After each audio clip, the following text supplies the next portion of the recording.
Hi Sagittarius, and welcome to your mid-November sort of update reading.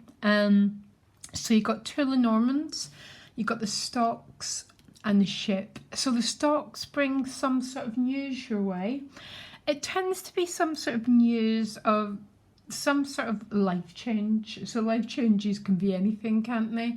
But there's some sort of news coming your way that's going to bring quite a significant forward movement, because the boat is literally a card of change, moving from one place to another, physically, psychologically, emotional. I actually love the ship card. I'm one of these people who just love change, and as a Sagittarius, I mean, you like change as well. This is the last month where your ruler's been in Capricorn, and it's not been that happy in Capricorn. I'm sorry. It's just not been that content, because Capricorn's about the earth and Jupiter just wants to expand and, you know, travel, and not physical travel, the metaphysical travel, and it's been very, very much in the mud. I think Jupiter will be very, very, very happy in Aquarius. Actually, I've got a funny feeling you Saggies will really, really feel it next month as this change actually kicks in. I think you'll feel an incredible amount of new enthusiasm, new energy, that sort of thing. But it looks like there's a little bit of change going on this month as well. So let's see if I can get any more clarity for you. And then I'll try and talk about it. It's a really, really important, actually next year is a really important year to have those breakthroughs, to move into the Aquarius vibration, which is so much about freedom and individuation and following the heart, becoming your unique self. And I think when it moves away from, I actually love Capricorn, by the way, but Jupiter has not been very happy there. So give me 6 cards. I mean, really what it expanded was the coronavirus, and Jupiter wants to expand joy, you know, the spiritual.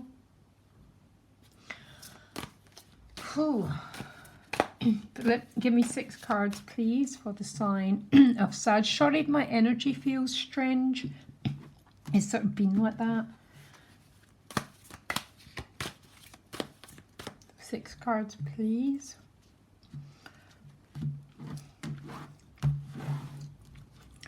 So yeah, 6 of Swords, the boat.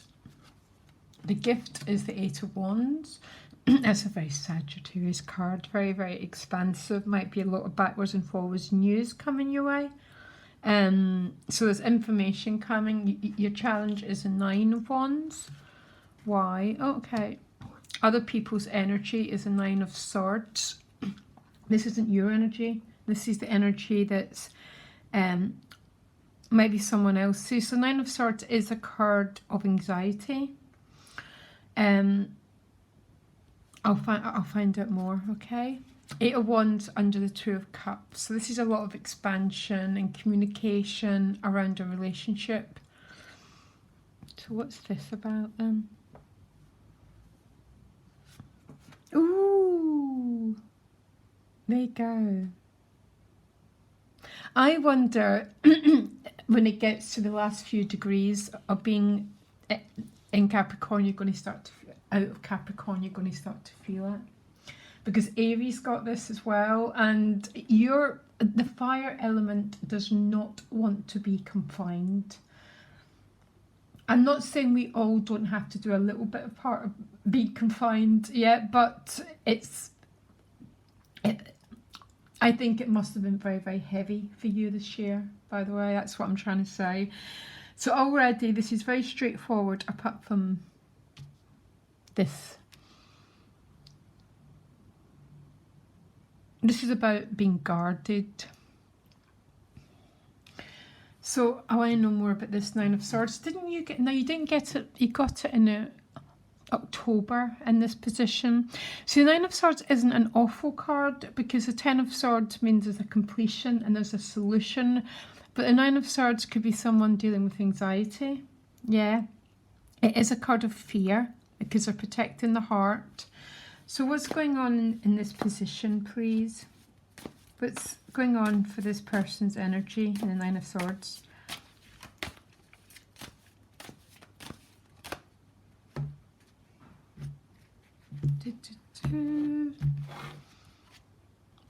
Two of Pentacles. So twos all represent a juggling act, decisions that have to be made. Shall I go right? Shall I go left? Shall I do this? Shall I do that? But I'm not quite too sure what this person's having the anxiety about.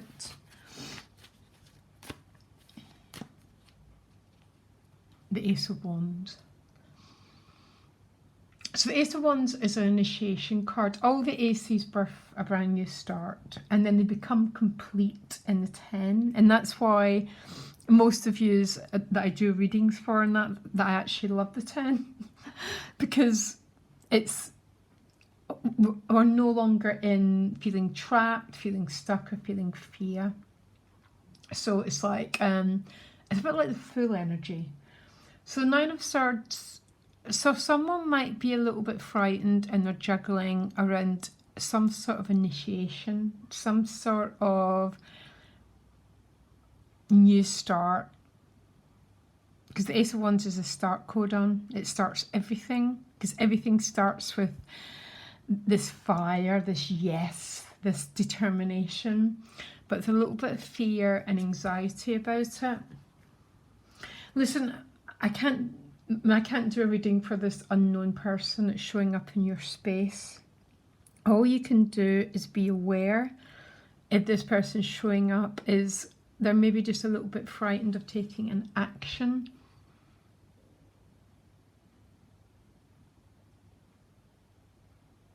And how, that's what I'm picking up here.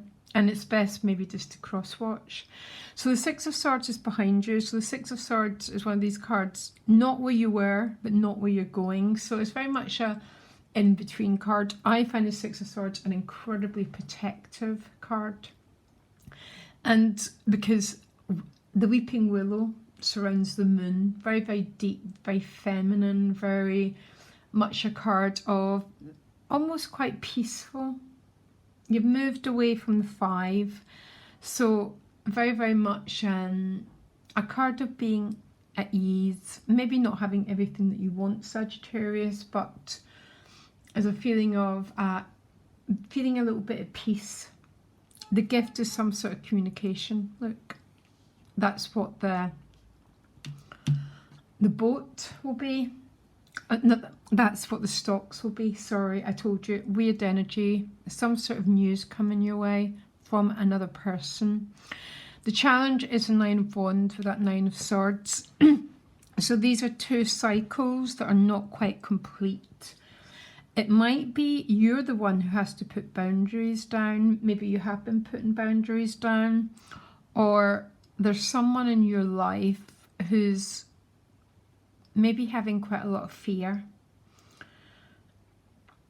and quite a lot of resistance to initiating a new start or some sort of new beginning.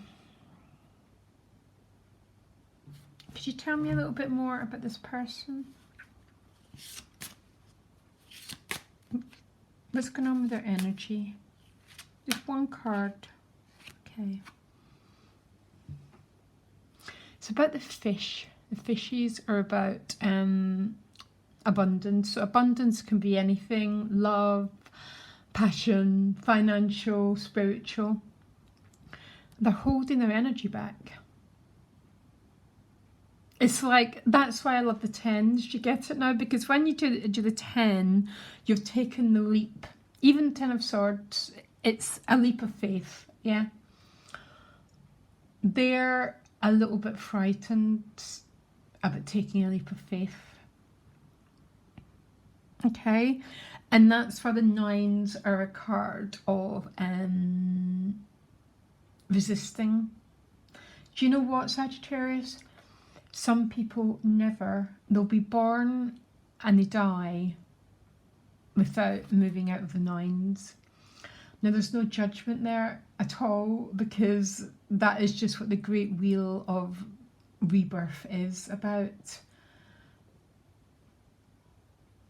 But some people do that final push and they get to the tens, and then they get that new start. They get the good, you know, the lush, that's, you know, basically. You have got me absolutely intrigued what's going on here. Can I just do your reading? Because I'm trying to be fair to everyone. The outcome is the sun. The sun is a completely assured positive outcome. When I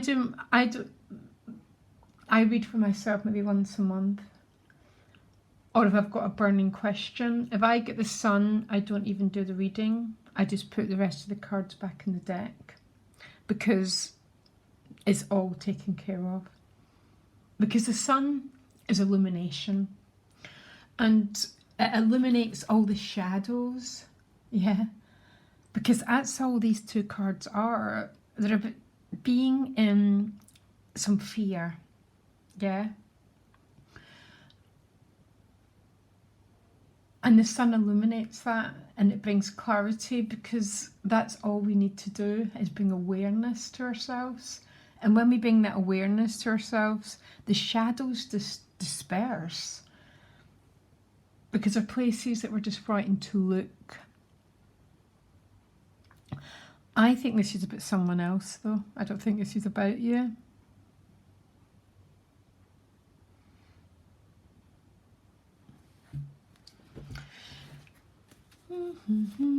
Give me one card for the other person. I really do. I really, you know, because we already, there's some sort of fear of starting something.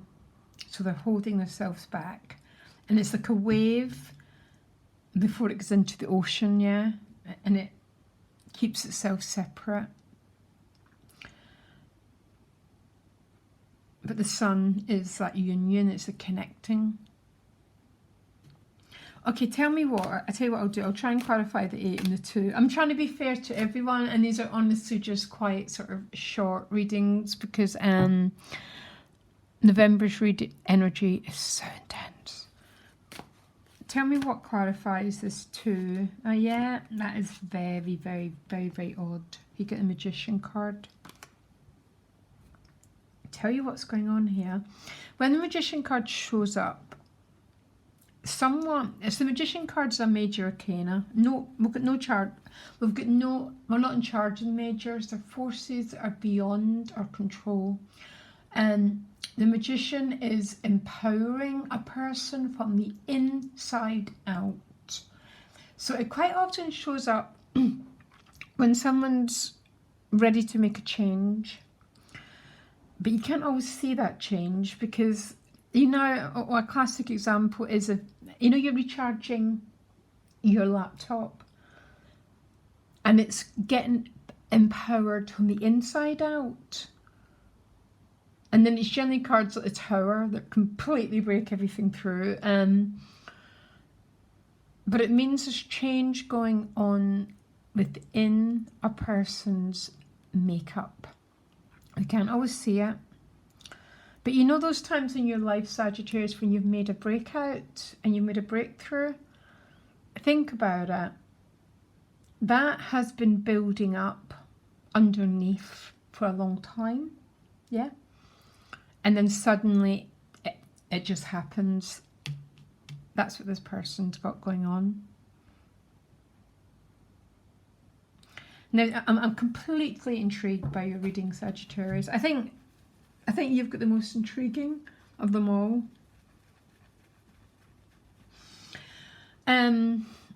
My advice, if you're dealing with someone who's showing up as a magician, is the change is taking place. It's happening.